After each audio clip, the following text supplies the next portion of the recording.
YCP హయాంలో ఏపీలో జరిగిన 3,500 కోట్ల మద్యం కుంభకోణంలో రాజంపేట ఎంపీ పెద్దిరెడ్డి మిథున్ రెడ్డి కీలక పాత్ర పోషించారని హైకోర్టుకు తెలిపారు సిట్టు తరపు సీనియర్ న్యాయవాది సిద్ధార్థ లూథ్రా.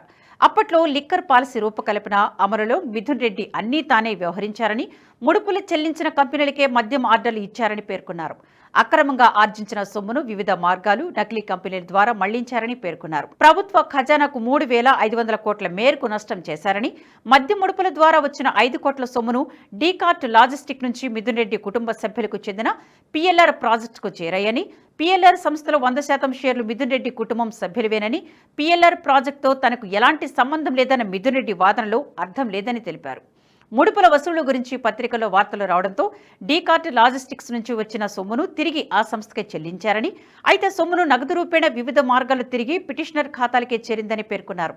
ముడుపుల ద్వారా వచ్చిన సొమ్ము అంతిమంగా ఎవరి ఖాతాలోకి చేరిందనే విషయాన్ని వెలికితీసేందుకు దర్యాప్తు కొనసాగుతోందని, వాస్తవాలు రాబట్టాలంటే పిటిషనర్ కస్టోడియల్ విచారణ అవసరమని హైకోర్టుకు తెలిపారు న్యాయవాది సిద్ధార్థ లూథ్రా.